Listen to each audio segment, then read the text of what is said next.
Thank you for coming. I know it's another early morning after a fabulous night at the 360 last night. Today's Hypertalk will be around digital testimony. We have 5 presenters.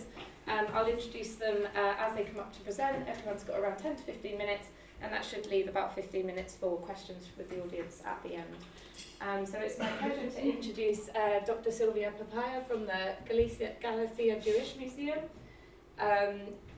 in Krakow. She is co-editor of the books Identification of the Holocaust, Historical Sketches and Cultural Practices, like Burgundy Under the Light, Sketches of Susanna and The Material Witness, recipient of a European Holocaust Research Infrastructure Scholarship in 2018, and the Polish Minister of Education and Science Scholarship for Outstanding Young Scientists in 2021. Principal investigator of the grant Transformations of Holocaust Testimony in the Digital Age from the National Science Centre in Poland 2020 to 2024. Her research focuses on contemporary testimonial practices and their performativity, examining how new media and practices of digital transfer reshape the meaning of Holocaust testimony. Thank you so much. Hello everyone. Firstly, I would like to say that I'm really appreciate that I can be part of this great event.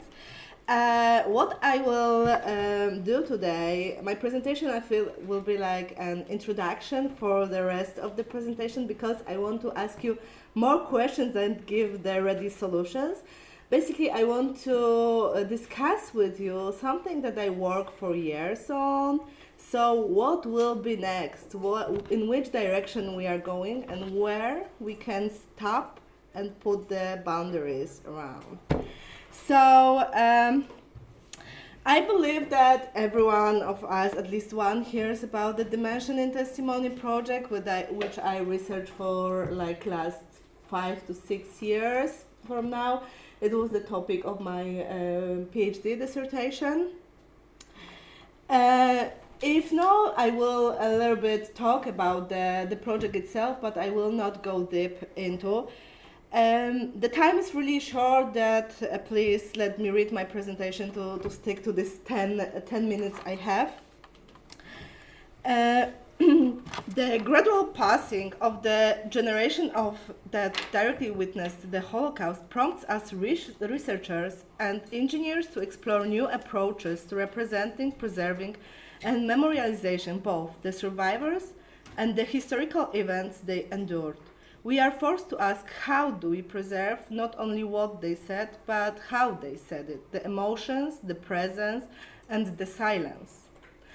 The idea for the title of this talk came from a conversation with my 4-year-old daughter. About 6 months ago, I curated an exhibition in Krakow, which is called Digital Remembering. One of the exhibits we presented, it was the interactive biography of Pinkas Güter from the USC Foundation Dimension in Testimony project.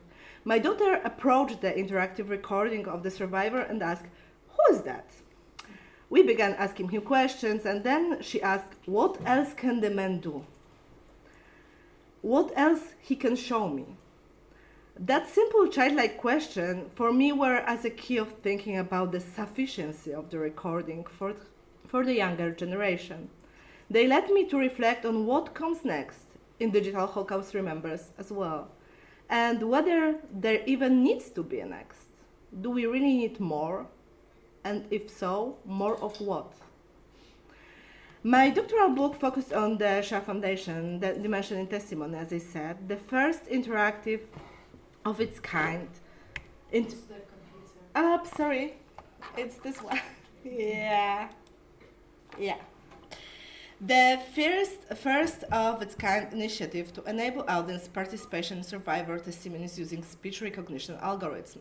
This initiative allows us to have virtual interactive conversation with Holocaust survivors using pre-recorded video responses powered by natural language processing, and specifically on how it uses photogrammetry to reconstruct the physical presence of survivors, the testimony to be felt, not just heard and seen. My research at the Holocaust Museum in Skopje shows that they fascinate the viewers, but also strongly draw their attention For some attenders of the study, it was their first and only encounter with a survivor, not through a traditional interview or archival recording, but through an interactive digital representation capable of responding to their questions in real time. This encounter left a lasting impression, deep sense of connection and emotion impact, but for some of them it was too much. They were curious, but the boundaries were pushed too far. We need to agree that interactive biographies, how they are officially called by the USC Shaw Foundation, that's why I use this term. We can also use the term like interactive testimonies, such as those created in the Dimension in Testimony project, have emerged as a digital devices for memory storage, a new way of encoding the experience of the past. They are, in the words of Maria Kobielska, memory devices. If, as Michael Rothberg suggests, memory is a dynamic, multi-directional process involving many cultural and social groups, then my research shows that these digital testimonies both support and complicate the process of collective memory. Today, I dare to say that interactive biographies are no longer one project of the Shaw Foundation, but a number of international initiatives which, through the use of similar volumetric capture practices, register survivors in the same way, are those with whom we can and will be able to talk in the future. As Stephen Smith once said, this technology allows users to talk to history through the people who went through it. They serve not only to archive, but also to protect the legacy of survivors through the use of first-person narrative performed by life-size recorded person. They offer crucial educational tools. They make testimony more accessible, more user-friendly, and intensify intergenerational transfer of knowledge. These innovations align closely with Marian Hirsch's concept of post-memory, but there are risks of oversimplification, the loss of authenticity, and commercialization of trauma. This is a powerful tool, but not a neutral one. When we think about survivors itself and their future presence, digital 3D reconstruction of Holocaust survivors can be analyzed as a specific type of object, but that not only archives memory, but actively shapes and sustains it. Following thinkers like Elizabeth Grosz and Marshall McLuhan, these technologies function as prosthetic objects, extensions of the body and mind that mediate human experience beyond biological limits. They operate like memory implants by Golka, artificially maintaining the possibility of sharing Holocaust experience in new mediatized form. These reconstructions also serve as substitutes for absent individuals. Their physical presence is replaced by a digital one. In the spirit of prosthetic memory theory, we can understand them as tools that enable emotional and embodied engagement with memories that are not one's own. Finally, as memory devices, they become part of the infrastructure of memory culture, material carriers of collective experience, transmission, and reinterpretation of the past. These technological forms are those not transparent. They mediated, transform, and carry specific assumptions about how and what to remember. They fill the gap between the presence and absence, but they also raise a series of questions about technological mediation. For example, the visual and functional realism of today's technology will likely become outdated, maybe not in the decade, but sooner than we think. When the novelty fades, we risk a rupture in presence. Instead of evoking empathy, the avatar might feel uncanny. Instead of authenticity, we risk alienation. Technological flows also carry emotional consequences. Today, users might overlook glitches because they still understand the difference between a real witness and a digital stand-in. But what happened in 2 generations when that ontological distinction is no longer lived, but only known? The Forever Project is one example that illustrates the risk. Visitors often struggle with the speech recognition model, which leads to frustration and ultimately a breakdown in the emotional connection. Such seemingly small technological flows can fracture the experience and interrupt the testimonial encounter. In Holocaust memory work, This is not a minor concern. We are not only trying to preserve words, we are trying to preserve what cannot be said. The nuances, pain, fear, the lingering silence. These elements are almost impossible to reproduce artificially, I believe. Maybe I'm wrong. That brings me to a larger question. Are we, in our pursuit of digital innovation, losing sight of a human perspective that should be at the center of remembrance? At this point, I would like to propose viewing the dimension in testimony and a new model of the global archive. Pierre Nora once wrote, "Modern memory is archival memory. The less memory is experienced internally, the more its experience depends on external media." Digitalization not only changed the materiality of source, the specificity of digital archiving practices, methods, and strategies for dealing with the past, but also deconstructed the institution of the archive from a media archaeological point of view.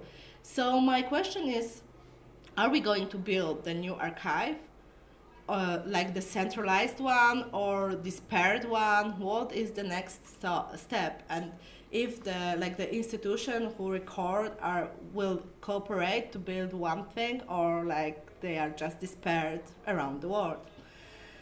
What does that mean in an age where memory is interactive? With AI-powered translation and simulation, testimony can now travel across borders, languages, and generations. But this also raises nuclear risk of digital editing, compressing stories, adjusting content. This could, in some cases, make them more accessible by correcting factual incoherencies, shortening their length, or even enabling the generation of responses added after the original recording to expand the pool of survivors' testimonies, or combining testimonies from different people into one composite survivor. Could we, for example, build a single multivocal digital witness of the Warsaw Ghetto? For example, made of 6 real survivors' testimonies. The question is not, is it possible, but rather, is it necessary, and if we need it? Even more, we could try to update the systems with generative AI, more intelligent, more responsive avatars, but this comes with new ethical dilemmas. Can an AI-generated testimony be trusted? What if the AI produces answers the survivor never actually gave, or worse, would never give? One possible future direction is the emergence of personalized interactive testimonies, where AI might dynamically adapt Holocaust survivor narratives to individual users by analyzing a learner age, background knowledge, or emotional responses. The system could adjust the depth, tone, or sequence of the testimony, creating a more meaningful and accessible engagement with history. Another more ethically complex possibility is a digital resurrection of victims, a scenario in which AI generates avatars of those who perished using fragmented archival data to reconstruct facial, features, and interpersonal stories. While this could offer powerful commemorative experiences, it also raises serious questions about authenticity, consent, and the boundaries of digital memory. While survivors in interactive testimony projects give consent recreating this, who left no visual or audio recorded involved artistic or AI-generated guesswork. This poses serious ethical concerns about dignity and in the digital afterlife. The examples of those projects which started to appear are, for example, Mordechai Anielewicz animated figure, which is basically speaking head and talking about the Warsaw Uprising, and so on. So there is this project started, and I don't intend to discredit these efforts. I see a risk of turning historical trauma into consumable digital content with that. As generative AI advances, enabling more lifelike neutral avatars, the ethical stakes grow, especially when digital revivals go beyond what survivors left behind. While this just to let you know. Yeah, I'm just finishing. While this project is creative and moving, they raise difficult questions about post-human dignity. Are we honoring memory, or are we performing a form of digital resurrection? The question should be asked, is this still a testimony or already a reconstruction? To conclude, memory is not data. It is deeply human. It is fragile. It is unfinished. Digital tools, no matter how sophisticated, must not replace the fragility with illusion. 3D human reconstruction holds immense potential for preserving Holocaust memory, but its future is not just technological, it is historical, moral, and deeply personal. But this promise is inseparable from responsibility. As we enter an era where history can be simulated, reanimated, and interacted with, we must confront critical questions. What is gained? What is lost? And who decided how we remember? The challenge before us is not only to innovate, but to do so with humility, care, and above all, responsibility. The next chapter, in my opinion, in 3D human reconstruction is not a technological update. It is a human decision, moral, historical, and profoundly personal. Let's make it smart, I would say.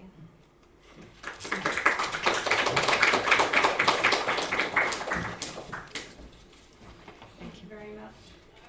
So next up we have Mirah Langer, who is a PhD student in sociology at the University of Vienna in Austria, with an interest in intergenerational aspects of Holocaust commemoration. Most recently, she was the recipient of the Marietta Blau Fellowship and an Iri Connie Crystal Fellowship. So welcome. Thank you. Thank you so much for having me speak today. So what I'm going to speak about is really just a small part of my larger project. And part of that larger project has been case studies of over 25 museums all over the world. What I'm looking at are the representations of the children and grandchildren of Holocaust survivors in these museum exhibitions. And this links to questions, well, when does the story of the Holocaust end? And how are those stories being told in public institutions like the museums? One of the key places that I've found these representations, and which will be the large focus of today, is that often at the end of the exhibition is a kind of a return to life section.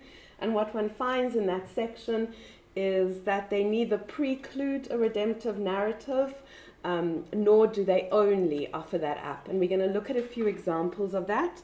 And I would suggest that there's a particularly interesting positioning of the children and the grandchildren in these moments in the exhibitions, and an interesting design element to how they're placed there. So to start with, we will visit Vienna. And I looked at both Jewish and Holocaust museums. We can discuss maybe later why that was, but this is at the Jewish Museum of Vienna. It's a section, the post-1945 section, called New Viennese Realities, and it shows the photographic collection of Margit Dobrony, who was a survivor who captured photos of the Jewish community from 1960 to 2000. The way that the photos are displayed are on these digital screens, and the movement of the photos are what I guess you would expect of sort of the life afterwards. And the way they're presented on the screen is first of all interesting because the museum does own the original negatives, which means the choice to turn it digital wasn't out of necessity. They have the capacity to reproduce them endlessly, but it is in this format. And the way that they work is they float by on these screens. There we go. And if you touch them, they will enlarge for a second, and then it will disappear again. It's this kind of fleeting, ephemeral presence in the museum. However, what I think is even more interesting is that these cabinets are not displayed on their own. At a 90-degree angle to where the photos face out are these cabinets, mostly of Judaica and various personal objects, collected by another survivor, Max Berger, who stated explicitly that he created this collection of lost communities in memory of his own murdered family. So we have this completely 90-degree angle of these representations of the descendants and these representations of the lost community. It's something that I think begins to resonate with the idea, a very well-known idea, but I think it fits really well here, of Walter Benjamin's The Angel of History. This is how one pictures the angel of history. His face is turned towards the past. The angel would like to stay, awaken the dead, and make whole what has been smashed. But a storm is blowing in from paradise. It has got caught in his wings with such a violence that the angel can no longer close them. The storm irresistibly propels him into the future, to which his back is turned. And when one thinks about that movement of the photos forward and yet facing the lost community, I think something interesting begins to happen. This idea of the descendants shown propelled forward and yet turned back. What's even more interesting is that this design element I've seen now in a number of museums. In Munich, also in the Jewish Museum, also in the post-45 section. This is a map of the city, and if you place, they have like traffic cones in the right area on the map, then a photo from the post-45 community will light up, but only temporarily. However, at a 90-degree angle to it, this is the back wall of the Judaica collection, which is permanently lit up, and the majority of these items are items either belonging to people who were murdered in the Holocaust or were dedicated in memory of those murdered.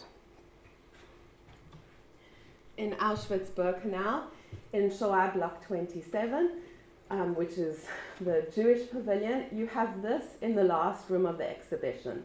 It's a display of 12 iPads mounted on the wall to look like a photo gallery.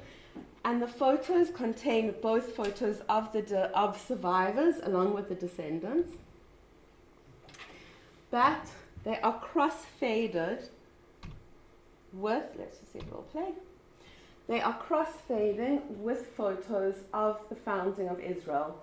So you have this nation rebirth done in two levels, and you have this past and the present literally cross-fading between each other.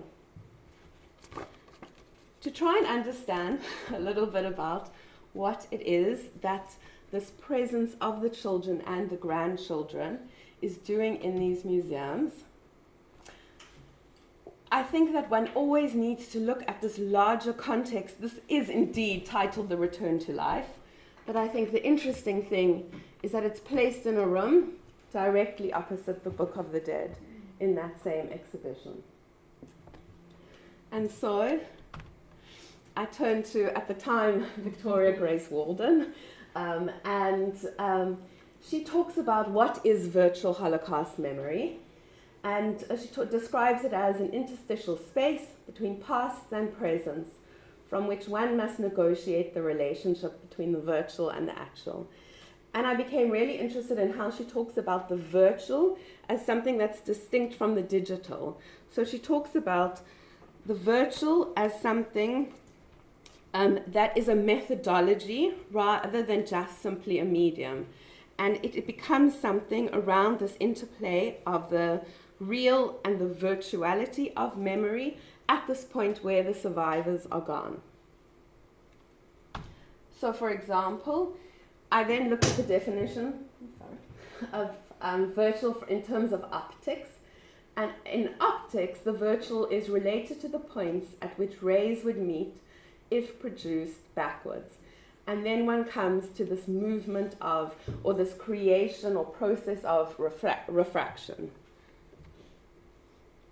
In Buchenwald, there's this exhibition. It's in the permanent art collection. It's by the daughter of a survivor. And what it is, it's a really interesting exhibition because it's not an appropriation. You literally can't walk in their shoes. It's ceramic recreations of the shoes of victims. She creates it as a kind of an incantation of resurrection in some ways. She quotes Anne Michaels, "I imagine that if each owner of each pair of shoes could be named, then they would be brought back to life." But I think what's really interesting about it is, again, its placement.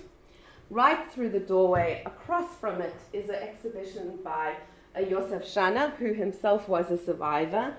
And in his exhibition are the real shoes. And so in terms of this particular virtual presence of the children and the grandchildren in the museums, it seems to become something around a kind of a refracted memory, less about what the children's stories are doing in their own right, and functioning more as a kind of a memory aid, redirecting us, refracting, bending the light, teaching us to see in the dark, looking at the actual loss, the chasm, and what has really come to pass. Thank you.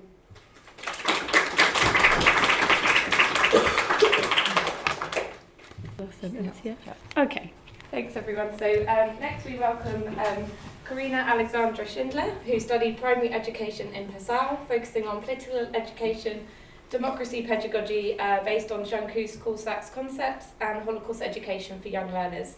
Over time, she developed a growing interest in anti-Semitism, critical education, particularly for primary school students. Good morning, thanks for having me here. Before I delve into the research and findings of my final thesis, I would first like to share how I came to the topic Holocaust education for young ages after the era of the witnesses. This path was not only academically motivated, but also shaped by personal and formative experiences. In April 2023, I attended the conference Holocaust Education in Primary School in Innsbruck, Austria. In the evening of the conference, the Holocaust survivor Marion Fischer shared her experiences of visiting primary schools and talking with children about her personal story, together with several teachers. The children's reactions they described impressed me. One teacher quoted a child saying, "Now we are witnesses to our witness," a sentence that contains a lot of substance. This child unconsciously understood what scholars refer to as secondary witnessing, the responsibility to hear, process, and pass on survivors' stories. After her notes, I approached Marion Fischer personally and asked her for an interview for my thesis. She immediately agreed, just like 4 primary school teachers.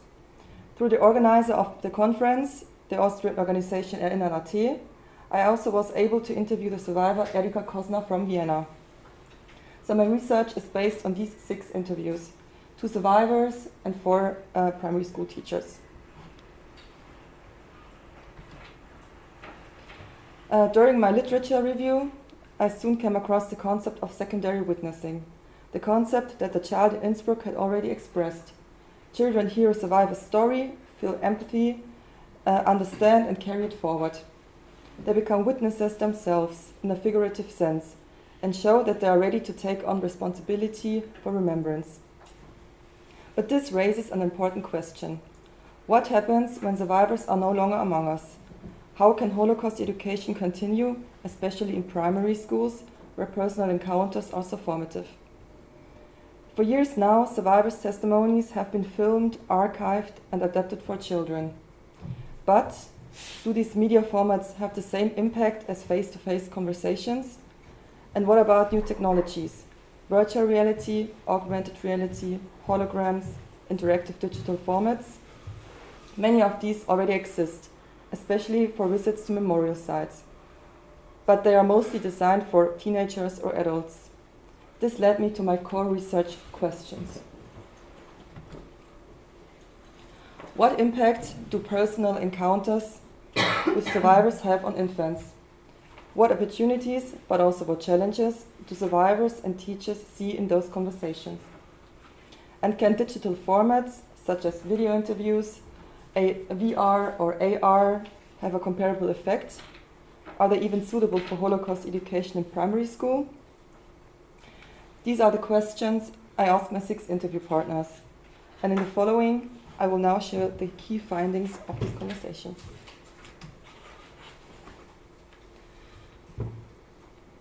Personal conversations with survivors were described by all participants, both the survivors and the teachers, as unique and emotionally powerful.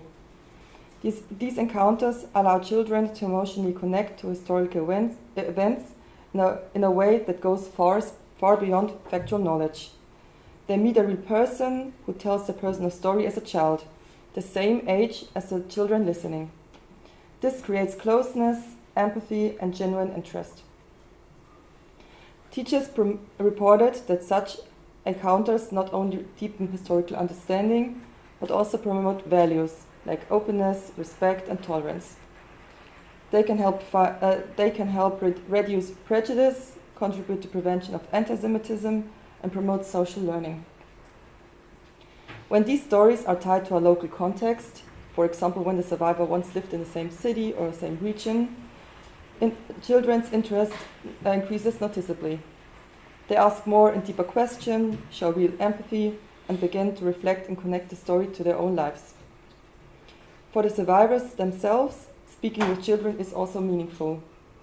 It was emphasized repeatedly that they feel a responsibility to pass on their story.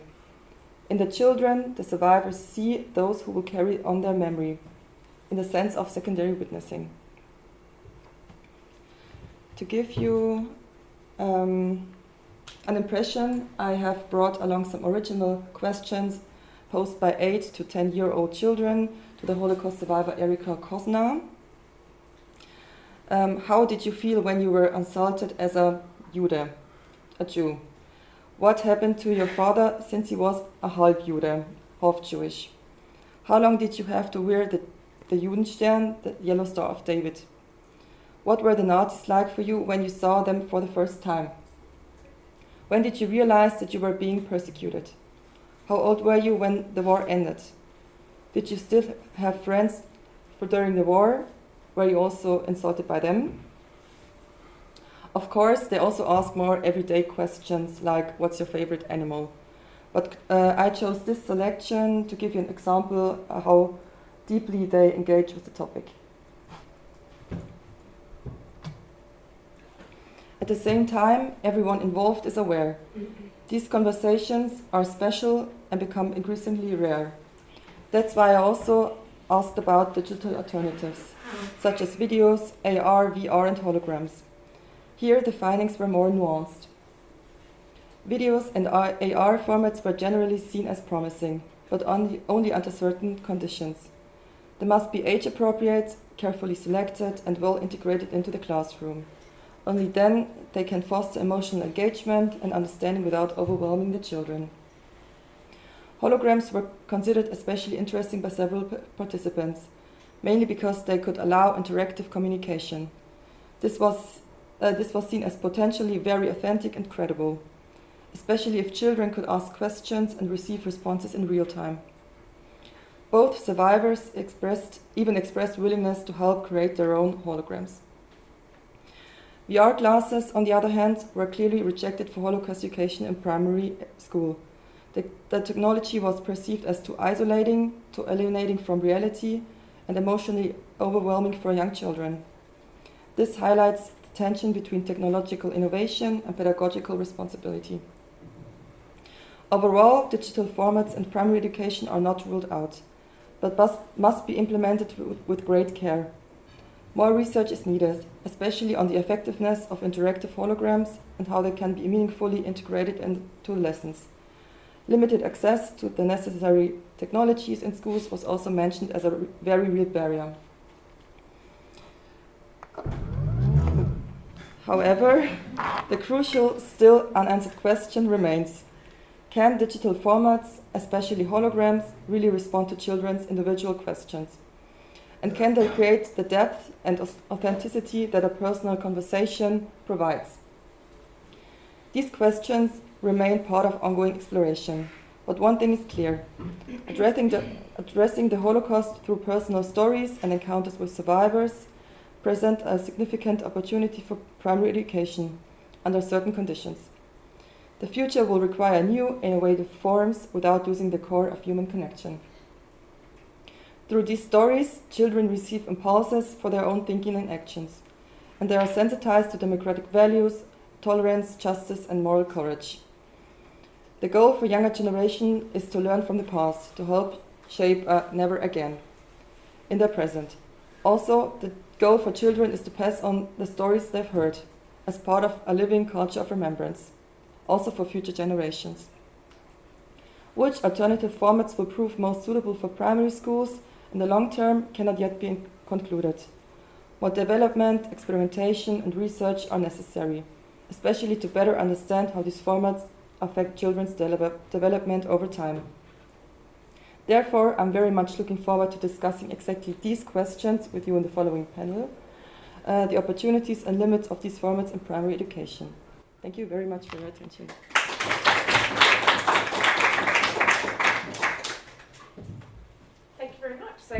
up we have Zipfel, who is a documentary filmmaker and VR artist, currently working on the volumetric testimony of Holocaust survivors, preserving survivor stories in 3D. His previous works include the VR experience Rooms, nominated at the Venice Film Festival, and films on Soviet prisoners camps and German colonial crimes. No initiative. Stopwatch. Great, thank you so much. So, hi, I'm Christian. I'm a documentary filmmaker, as just mentioned. And for the last 3.5 years, I've been working in collaboration with the Film University Babelsberg Konrad Wolf, and we were creating our own 3-dimensional archives featuring interviews with Holocaust survivors. So this is actually me in an interview situation. This is our studio in Potsdam-Babelsberg called the Volocap Studio. And what you can see here is that we have a studio that is round and has a white background, and each of these dots here is a camera. So in total we have 42 cameras pointing from the outside to the inside towards the Holocaust survivors, so that we actually capture footage from all angles, and that gives us the possibility to actually recreate 3-dimensional objects that we can place in virtual environments. And you can imagine it like something like when you have your iPhone, you would pan your phone and make a panoramic picture. It's basically the same thing. So you're stitching images together, and we do this with 42 cameras, so we have a very detailed and lifelike representation. So far, we've conducted 14 interviews, and we're doing 7 more this year. So in the end, we have 90 interviews. And until this date, we can only make this in Potsdam-Babelsberg because the studio is quite complex and unique. And now, for the first time, we have the possibility to actually travel to other places. So we're going to have 5 interviews in New York next month and 2 interviews in Warsaw in September. And I just want to show you a small recap of an interview I did last month with Holocaust survivor Gidon Lev. I would say I experienced today an interview that was a little bit different. It was actually a little easier because I could ramble on and on.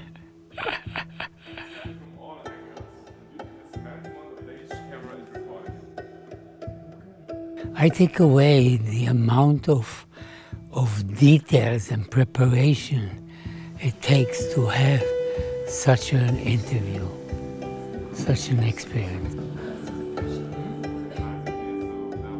This technology is so remarkable, but I must emphasize that what's more remarkable than anything else, than any of the technology, is the people working the equipment, the people doing this filming who care. So interestingly, he was talking about that he could ramble on and on. So basically, sounds more chaotic than it actually is. So we were preparing the interview in the long term because our biggest limitation is that each interview that we make is limited to 1 hour of recording time, and that is because we create a massive amount of data that is 2 terabytes per minute. And after 1 hour, we have to process everything we captured in order to save it. And that's why in advance of the interview, I meet the Holocaust survivors and we talk very much in detail what actually do you want to have as part of your digital testimony. And then in the interview, we try to we have an interview method that allows the Holocaust survivor to talk almost for 55 minutes, and I, with my own question, are very limited and just guiding him to help him tell his or her story. So after we have captured the material, this is actually a test that we made in Unity. This is Mirah who was actually our first participant. And as you can see now, this is like put inside a game engine, and you have the possibility to actually move around that person and see her from all angles. And because we have this archive now and we want people to use it, we were also creating first VR experiences that actually show the narrative potential of our archive. And therefore we need to create rooms that we can actually place people inside. And what I did with my colleagues is that we went to Theresienstadt and we made a lot of photogrammetry. So we went into former rooms and we used about 10,000 photographs for each room, and then we recreated a room based on photogrammetry, and so everything that you see in the VR experience later on has a surface, and that is authentic from the real place, and then we later used on CGI to make these places historic again. And I will now show you a small piece of the VR experience that I'm also exhibiting here downstairs on the left side. Come and join us. That is an experience that is called The Lost Time, and it tells the story of Margot Friedlander. And basically how this experience works is that we have created kind of a virtual space where you can encounter Margot Friedlander. So it's more like a walk-in documentary. It's a linear story. You can walk towards her, you can walk around her if you like. And I recreated like an interview situation where you could encounter her. And that is also kind of a virtual safe space, because I didn't want her to put in the reconstructions of Theresienstadt, because it would be kind of a second virtual deportation. And at the same time, I wanted her to have this, even in a virtual space, is kind of a safe space where she can tell her story.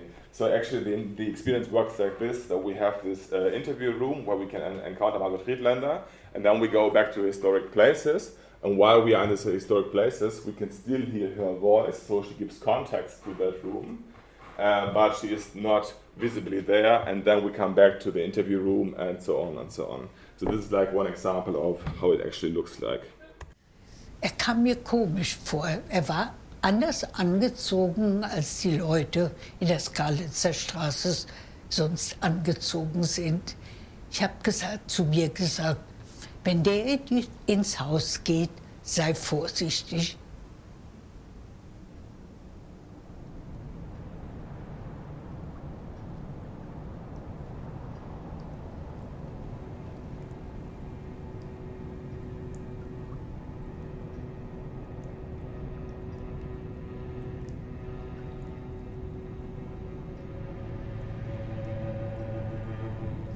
Ich trug den gelben Stern, den ich dann schon mit der Handtasche verdeckt habe. Als ich die halbe zweite Etage raufging, sah ich ihn. Er stand vor unserer Tür, lehnte mit dem Rücken an unsere Wohnungstür und wartete.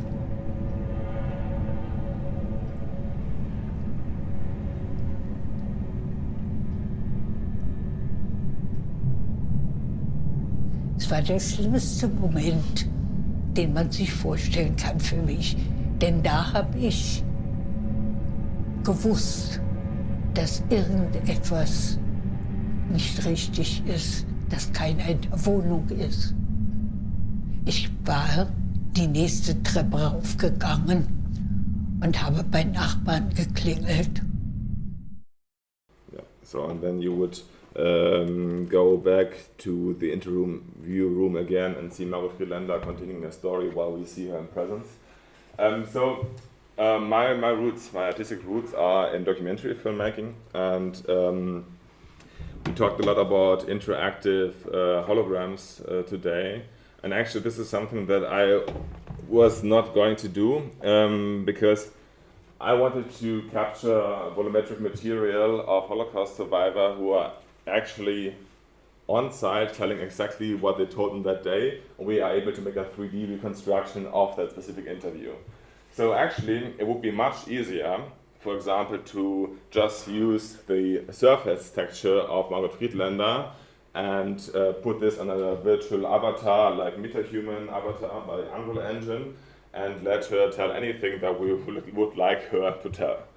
The use of AI is much more easy to create three-dimensional representation than what we actually do, because our representation are completely free of the use of AI. So we have a huge and a very complex algorithm that is actually constructing 3D models, but it is only what they specifically said on that specific day in that specific moment. And that is as a documentary filmmaker, that's quite important to me, because I also see the issue that if we use AI images and we want somebody to actually witness the Holocaust, then we have the question of authenticity and if we actually lose something in the process. Although this is quite a complex process that we also have. It's quite cost intensively also. Yeah, but this is basically it.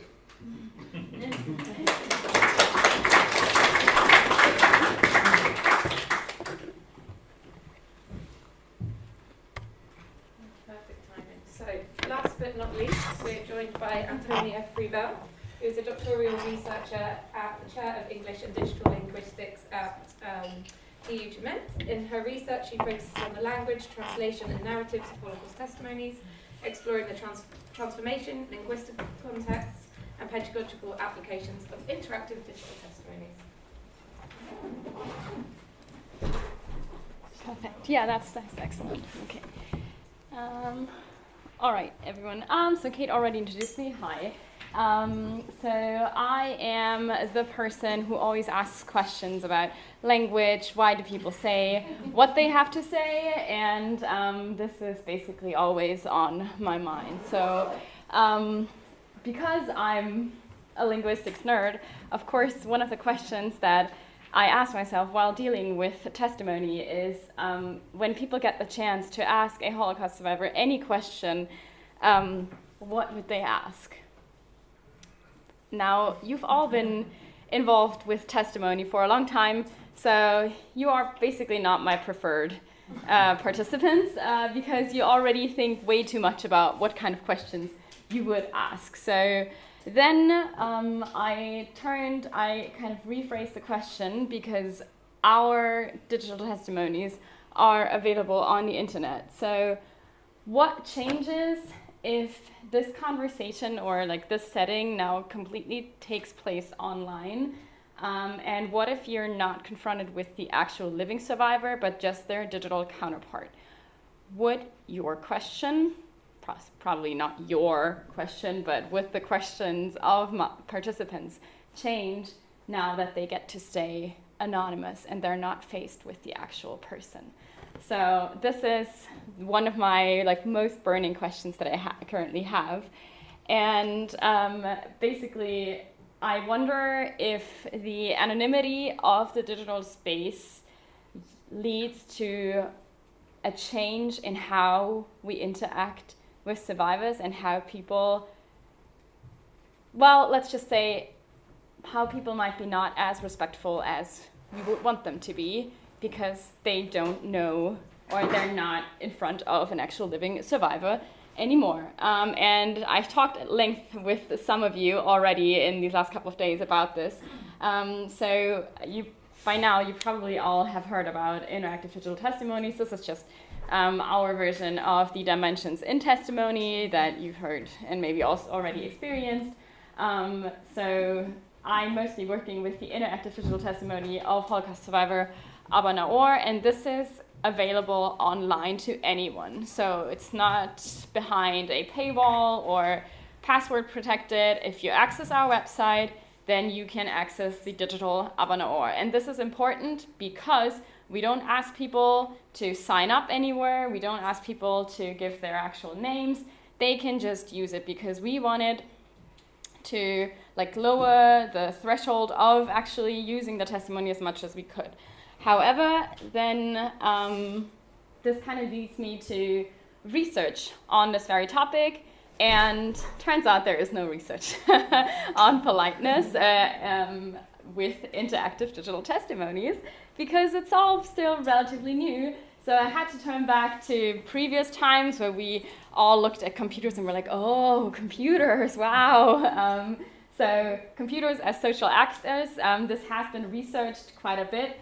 And we did find, or people have found, that in the interaction, users tend to show similar behavior than with real interactions. And this is important because this was kind of contrary to what I expected.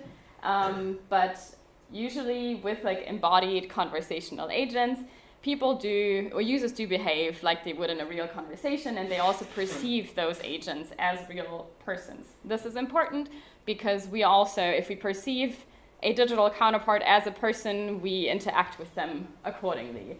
But again, this is where I'm currently at. I couldn't really find anything about politeness and interactive digital testimonies, which is kind of nice because now I get to talk about it and I get to research it and basically tell people, look what I did, new research. So this is my contribution to that. So basically, I want to find out which politeness markers people use when they interact with the digital Avanao. I'm also really interested in whether it makes a difference if you use spoken or typed questions. So if you're a keyboard warrior and an internet troll who just likes to type on their keyboard, does that make a difference then when you actually speak or say the words? Hypothesis is, if you have to speak, then maybe you'll think about what you have to say. If you type it, maybe not so much. And then this is what any researcher does. We want to collect as much metadata as we can. So I want to know, is there a difference to male users? Are male users more polite or female users? Is there a generational gap? I'm going to talk about language proficiency in a bit. And subject knowledge. So people who have prior knowledge of IDTs will probably be more polite than those who don't. But yeah, so these are my two hypotheses. You probably already read them. I don't need to repeat them.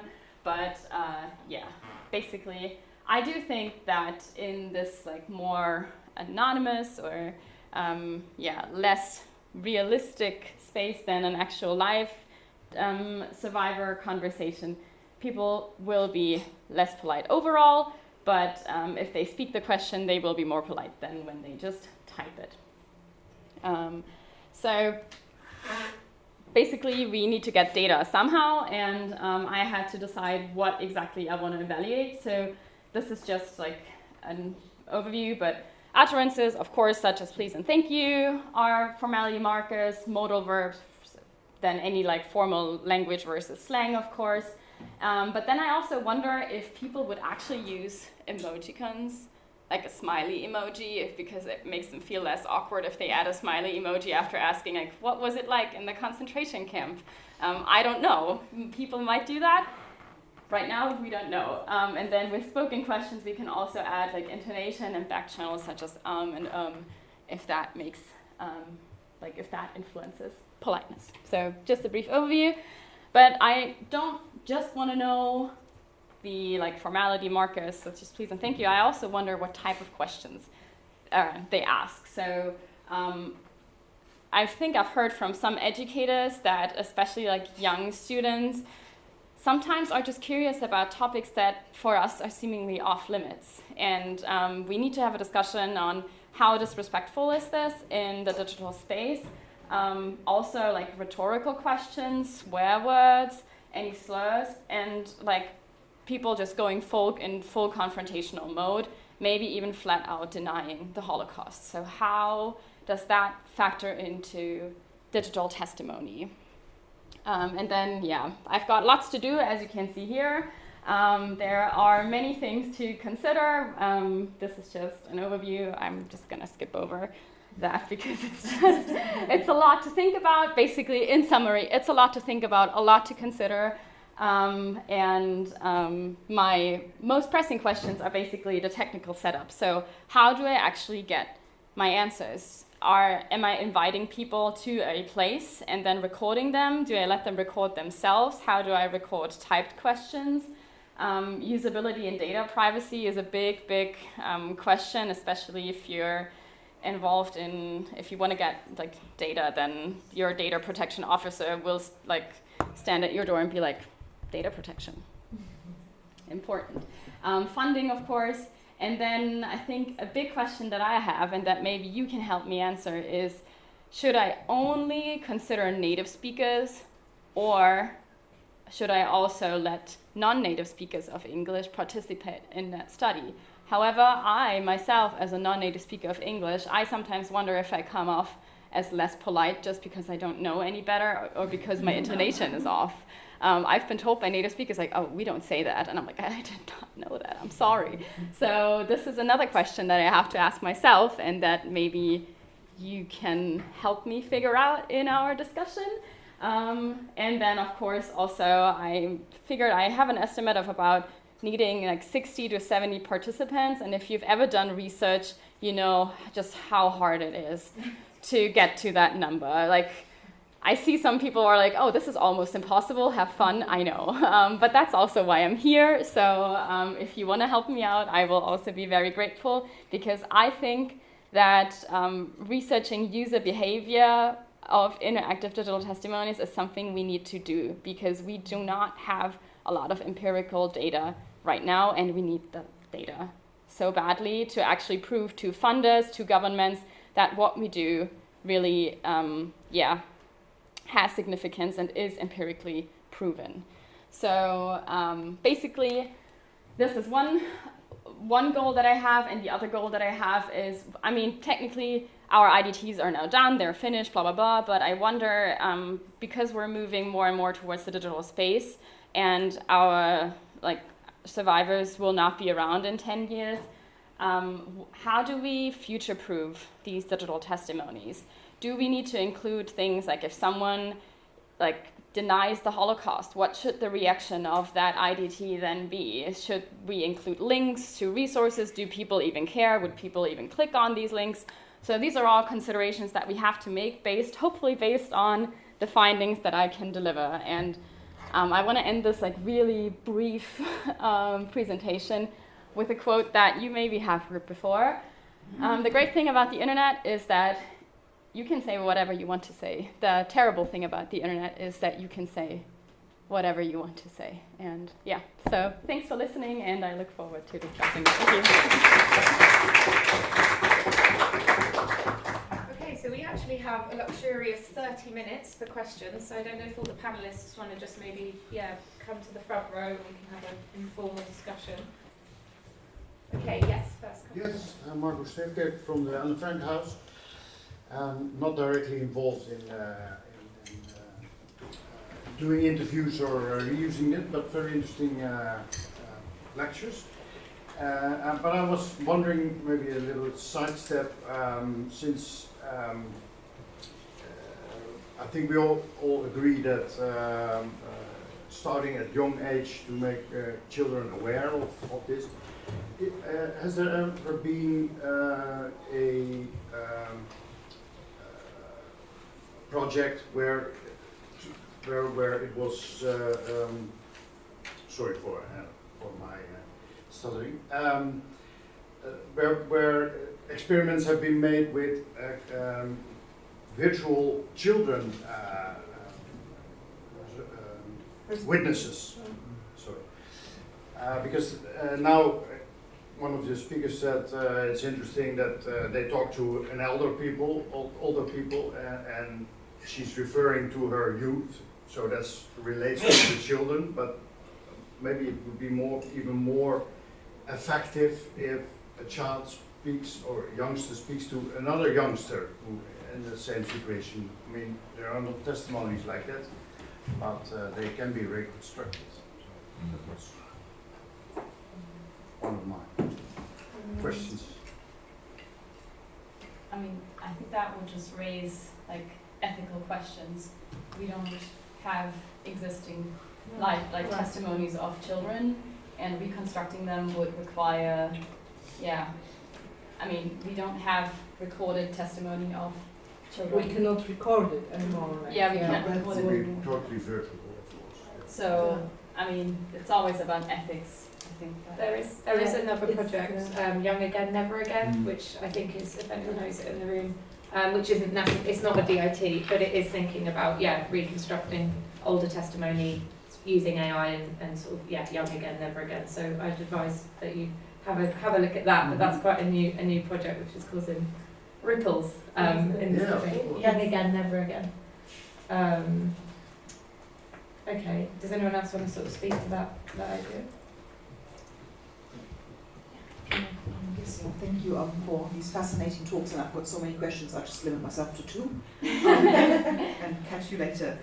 So my first question is more or less dedicated to the context of Corinna's talk, and I was wondering whether you have any comparative data from engagement of young children in other national contexts So if there's any research on that already, because I feel, you know, coming from Germany, having grown up in Germany myself, and now living in Britain, having a kid in the school system, the way you educate about the Holocaust is profoundly different.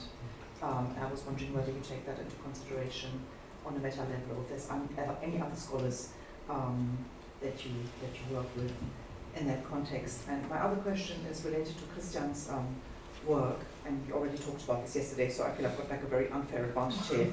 But you mentioned that that Gideon Lev's testimony changed after you spoke to him for the first time, if I remember correctly. And the question is, you know, you're creating a snapshot, and it's a documentary recording of a moment in the survivor's life as well. What happens if they change their mind about something? How do you deal with that? I think it's just a question that is really kind of relevant these days, and I think that's also something that maybe the others find important as well. You know, what happens if a survivor gives a testimony, we record it with this complex technology? How do we take into consideration when they want to say something different about their perception, or maybe come forward with something they haven't said, or change their mind about the outlook that they gave in a conversation? So when I wrote my thesis, or I came up with the question for my thesis, because I couldn't find any research on testimonies in primary school and with children, and even on those the conference I was talking about, this was like no one did any research on it. That, from my opinion, that's like an area that there should be done more research, because that's basically what I said. Now we have like the opportunity to go, or the survivors have the opportunity to still go to school and talk to children, but it's rarely done. And the only organization I know that does it is ΦILMmaker in Austria. So maybe you can get in touch with them and ask them if they know any research, but I don't know about any. Yeah. I'm only aware about older children, so I was quite surprised when you said they're 8 to 10 years old. That's really very young. So yeah, thank you. Yeah, the primary school. Yeah. Okay, that's a very, very complex question. The video I just showed you was a video that we made with Gideon Lev last month.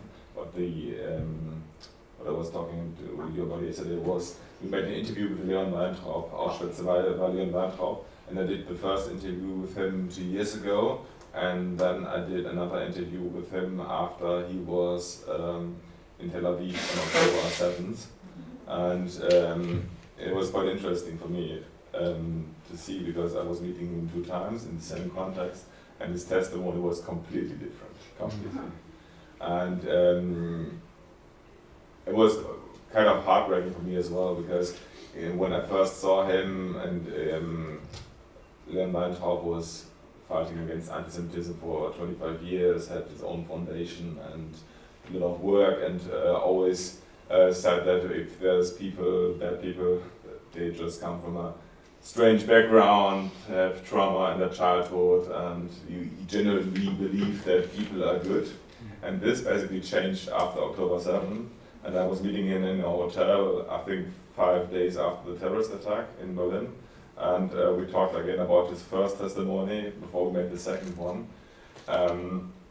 And he just said to me that, you know, Christian, some people are just evil. And that was kind of sad for me, because this is something that he would never have had said before that day.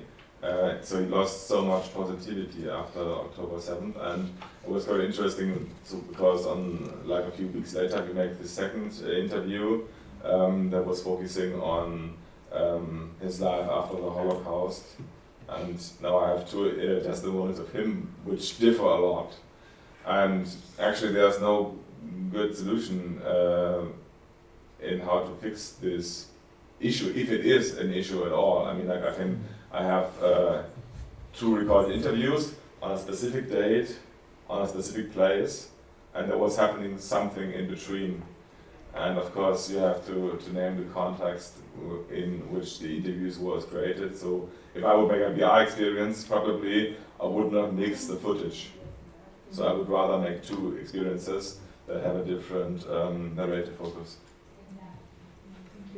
I think there's huge value in that, and I also think going back to Gideon Lev, there's a kind of specific context of him and Julie Gray, and they have a huge TikTok following and have actually been really active on TikTok. And I think, like, to then interview him last month, like he's received so much hate online, like he speaks to us regularly about that. So I think, like thinking about DIT as a different type of technology from a very technologically savvy survivor. And we were speaking about this in our workshop yesterday, you know, thinking about which survivors you interview and sort of how you identify them. So I think that's really interesting. Okay, was there any other questions? Yes. So I have a question for all of you, I guess, if you like. And I appreciate a lot that all of you mentioned the risks and limitations of digital testimony, and I'm also very skeptic of the sort of reification of the Holocaust. And now I have a very specific question, that is that we live in an age where Holocaust remembrance is sort of contested again by right-wing populists, by left-wing forces, and my question is, how can you sort of prevent that an AI, for example, of a witness is being asked something like, is it true that what happens in Gaza is Auschwitz, or is it true that COVID-19 policies are the same as Nazism? How can we prevent that this sort of manipulation plays into the downplaying and denial of the Holocaust? Or is it even possible to prevent it if we use AI? Who wants to tackle that one? I'm looking at you because you're more open access. I mean, it's not, I mean, even without AI, it's not possible to keep people from denying it. So, I mean, right now the only thing we can do is implement like a reaction in those IDTs that clearly states like this is false information.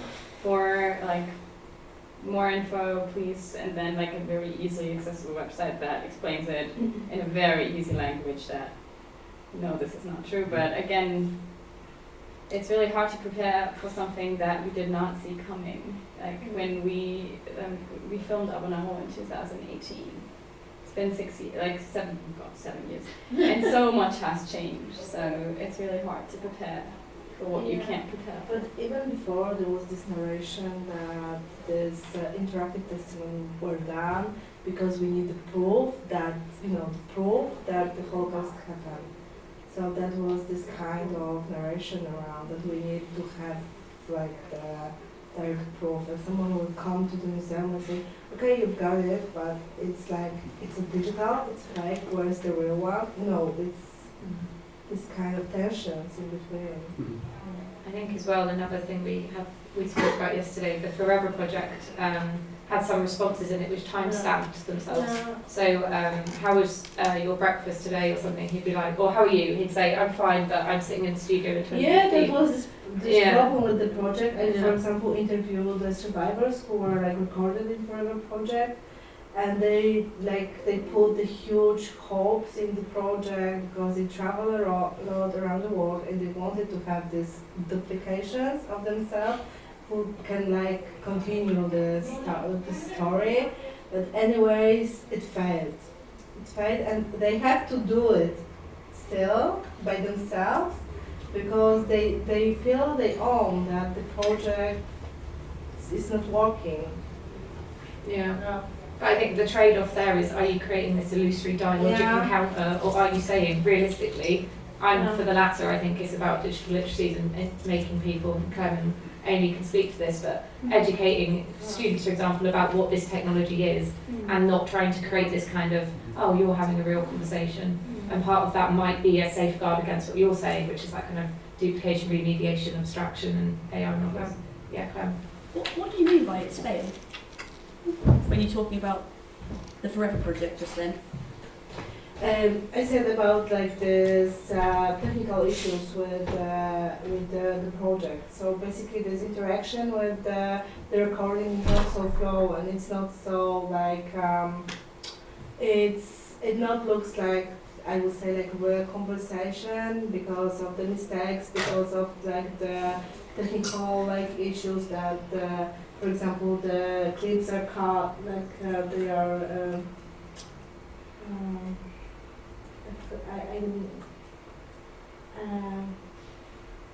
They are stopped in a place. For example, the recording is freeze or something. There's like lots of resting positions. I think. Yeah, there's lots of this kind of things. You know where like who is it? Is it Martin Stern? I can't remember, with the chess piece and this whole thing about like he sort of looks down and then he reanimates. It was like the buffering part. So I mean, I don't use I'm not part of their team, but I know of it. But the reason I was asking is I think I hear the kind of like language we use, and I think we have to be really mindful in terms of our responsibility to the survivors.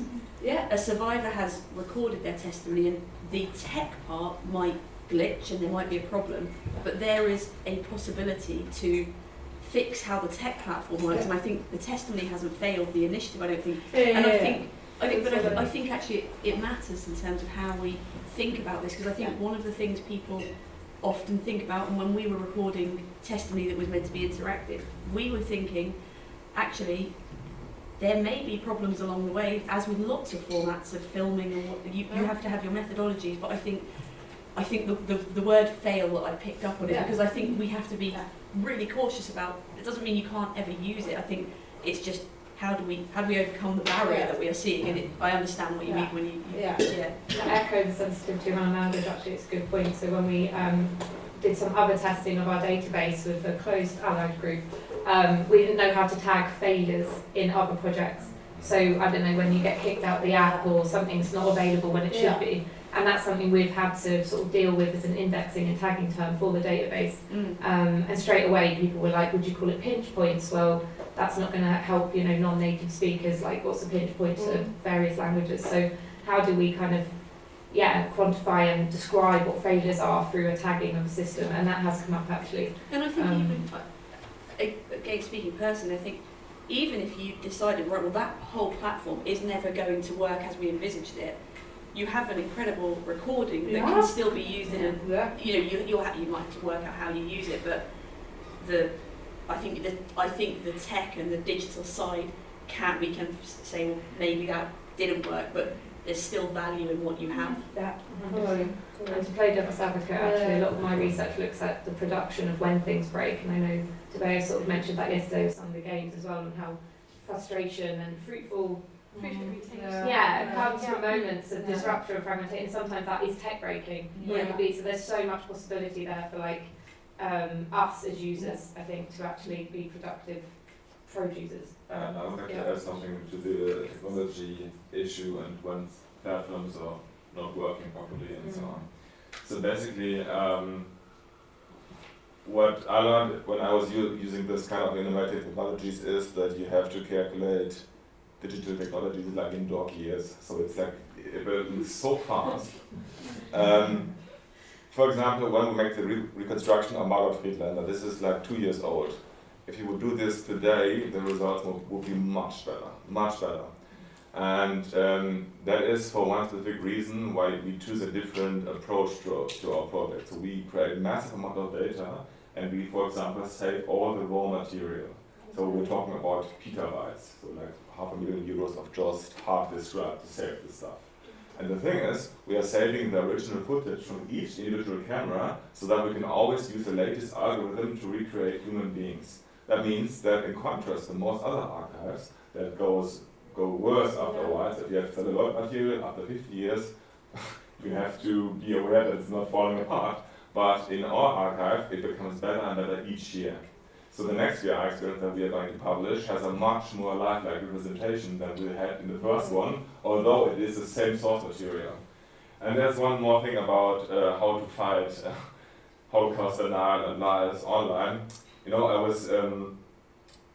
There's actually, the only way I think as a filmmaker is that we can add something to the global narrative. So if there's a lot of people lying online, the only thing that we can do is tell a different story and be, in the best case, even louder to tell something that is authentic and not a lie, to fight everything that is being lied about online. And one thing also about the indexicality of data, coming from the cinematic background, when you had a normal film camera back then, and you would record a part of reality, you would have like a light stamp proof on your celluloid material of something that actually happened in front of your lens. So, and when the digitalization of cameras, there was a first a small distance that was not very visible. It is that we didn't have a light stamp on celluloid, but algorithmic interpretation of reality, of the light that was in front of the lens. And now with AI, we are able to create any kind of pixels and any kind of pictures that we would like to have. And in our approach, it was so important that we did not use any kind of AI, because our 3D representation is totally based on things that were actually in front of each of the 42 lenses on that specific day. And I want to make this transparent also when we publish any kind of VR experiences, but still this is not going to have anyone who is actually denying the Holocaust. But at least it is like a media literacy level that I consider while making this project. Maybe just to add to it, I think the one way of like fighting misinformation is to start by educating people and like starting at an early age. So that's why we need you guys to go into schools and like start where where change happens, where people become radicalized. And if we start educating before they get to the misinformation stage, then I think we have a fighting chance. But yeah. One more thing, and I'm very much at war with TikTok. So who isn't? I wanted to produce content for TikTok for a long time, but I changed my mind because I had the issue that we made this kind of voluntary experiences, and we were showing it in museums and some very privileged schools, and we had the issue that a lot of people who come to see our experience were somehow very well educated. And so, for example, when we made this interview with Gila Lab at a cooperation with another private company, and we made an event that is called Wake Up. They have our own channel on TikTok, where Gila Lab was talking to school classes just in the framework of the experience. So when we invited Gila Lab, we made the 3D interview, but we also had a panel talk with him, and we were showing his TikTok videos in this panel to a young audience. So to have a maximum outreach for our work with him. Okay, I think that was the question. Just a little observation for Corinna. When you said there was no research done on Holocaust education in primary schools, did this limit exclusively to the testimonies or to the written? Okay, because I happened to meet Andrea Becher, which you might know, University of Paderborn, who did a lot of research about exactly. No elements and testimonies, and especially digital. And she's currently, if you are not yet in contact with her, you might do so, because she's currently also including virtual material. Yeah, I know her studies years ago. Okay. You should also speak to Clem and Amy at the back, because they are putting digital testimonies in schools, and I'm sure give them to Antonia. Yeah, thank you very much.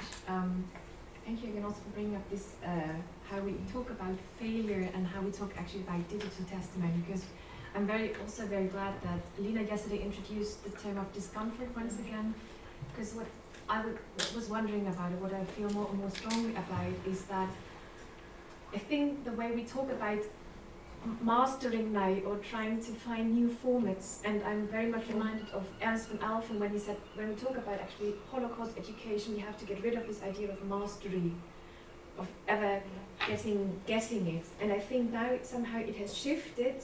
We don't talk about history now anymore, about mastering it, but somehow this technical setup now surrounding it and finding an experience, and somehow in my mind I feel a great discomfort with these comfortable formats or these round and smooth experiences that we are trying to do. So in my mind, there could now be an influencer be like, I woke up, had a smoothie, had a lovely conversation with the Holocaust survivor, learned a lot about it. So these kind of, aren't we only, so I'm really concerned about what kind of, are we just producing like very commodified and very versions of of what is a testimony, what is a witness, that is not giving credit to how it all started, especially when you talk about secondary witnessing, like these processes when people started to talk, when the witnesses actually opened up, those were hours of trust, those are very intimate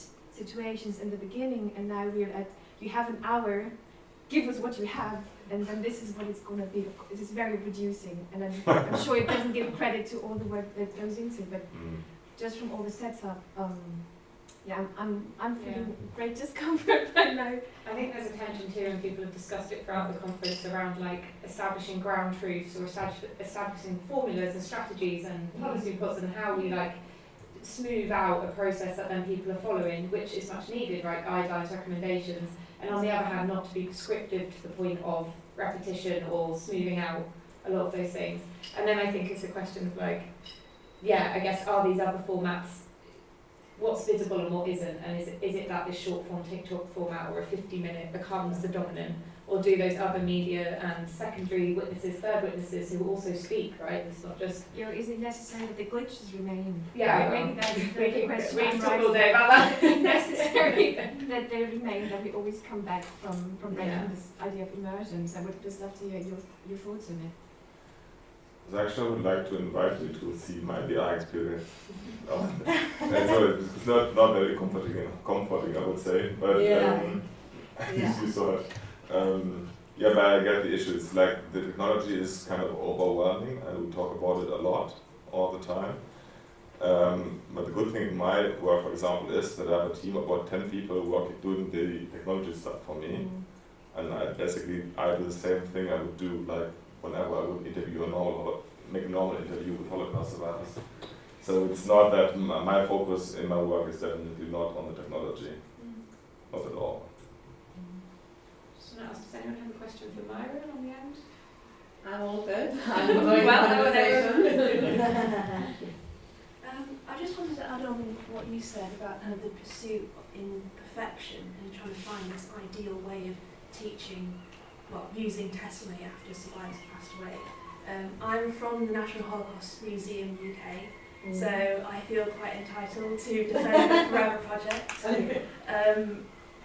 Our survivors who are on the Forever Project are so proud of what they contributed and how it, I mean, for context, it's almost 10 years old now, so it is almost of its time. But Martin, for example, Martin Stern, he was in last week, and he came to see me. I manage our digital assets. He came to see me, and he asked, how many schools has the Forever Project reached so far this year? Can you give me a number? Because I want to go and talk to my friends about it. He's so proud of what he contributed to it, and I don't know if there's value while the survivors are still alive, although it has its issues, tech issues.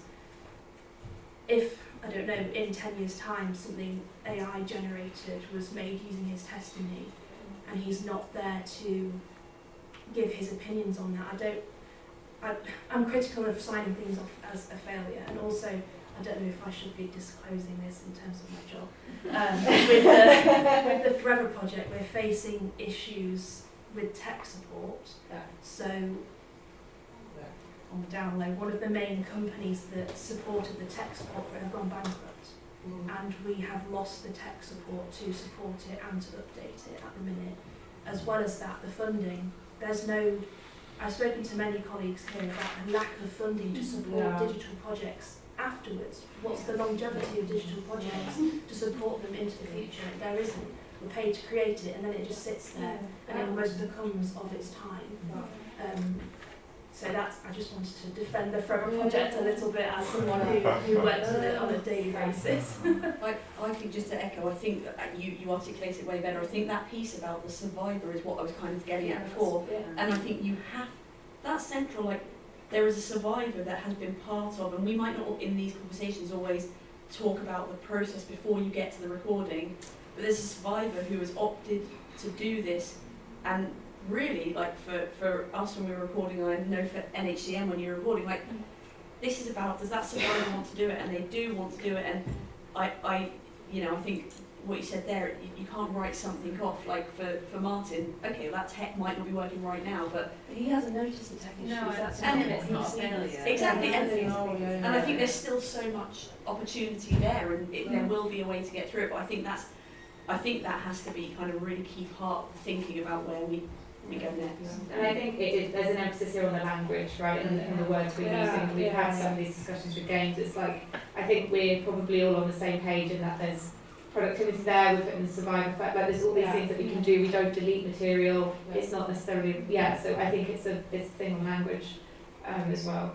Did you want to add? Yeah, I just wanted to add, so thank you for actually bringing this up again, especially funding and like tech support, because that's what's happening to our IDTs as well. So I'm so proud of it, and I'm like, being here makes me realize just how much work I've been doing on it, and I tend to forget it because I only ever see all the bad stuff, like everything that isn't working, but now looking at it and presenting it makes me so proud of everything that we've done so far. But at the same time, it breaks my heart because I know that we only have, I think, like 500 hits per month for this IDT, and then it gets shut down because we do not have enough funding to make it available for everyone with an unlimited number of hits. Because funders do not care after something is finished. We can't get, getting funding for something that already is there and just needs to exist is so incredibly hard. But at the same time, as long as it's there, I'm proud, and I'm sure Abba is proud, and I want to make him proud even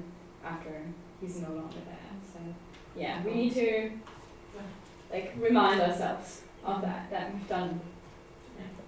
Sorry, I've got one more thing that week. But I also think, just in terms of the conversations, obviously there's lots that we need to think about in terms of developments and the challenges. But Antonia, going back to what you were talking about here, one of the things that we've seen that has been really eye-opening, and I think an opportunity, is looking at the questions that are coming through and what that can tell us about not just how someone's engaging with the interactive testimony, but almost, and I say almost because we don't know yet, we're still looking into it, but you can kind of start to understand a bit about background knowledge, a bit about sentiments, a bit about the kinds of questions they're asking. And for us, I think that was something that came later that we realised we could do, and we have been looking in the last few months at, so this is our first academic year of rollout Testimony 360. We've had over 80,000 unique questions asked. We've had 200 questions that would be what we deem flagged, and they are flagged because something has triggered, wording or phrasing has triggered us in the system that we're using to want to look at that, and of that a very small number have then been noted as something that we need to either follow up with the teacher or students. We've kind of got a different process, but what's been really interesting is there's a huge potential with digital interactive testimony to understand more than you could. You can't replace a survivor being in a room and talking, but one thing you can't do is you can't see what every student in that class would ask, whereas here we're seeing it. We're seeing what they're asking, the themes that are coming out, and we're also seeing questions that they ask off their own back. But if anyone's in our session yesterday, you can kind of see that we also have a really structured session. We're also seeing where stuff is there because it's been prompted. There's a kind of pattern to what's being asked. So you suddenly have this opportunity to really unpack how that testimony is landing, how your session is landing, and what students are taking from it, which is something we couldn't do before. Yeah.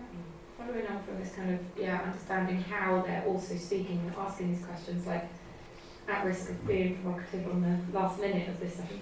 I just want to understand this, why politeness, there's this tension now about, you see it in the headlines, people are, we're killing the planet because of AI, because we're being so polite and it has to go on servers and blah, blah, blah. So there's almost a digital literacy piece around trying to treat AI not so politely because it's not sustainable to do so. And then at the same time, we now have this tension where we're we don't want to speak to these things with disrespect. So how do we square that? And I think it's more about learning user behavior. Yeah. So I think there are two warring sides or parties right now. One that constantly says, oh, people are becoming more polite because they treat ChatGPT like a human and they're asking, please, can you do this for me? But at the same time, in the news, we hear reports of, society is becoming more impolite, more ignorant, and no one's helping each other anymore. So that's kind of what led me there. Is like apparently we're more polite on the internet, but then there's hate speech on the internet,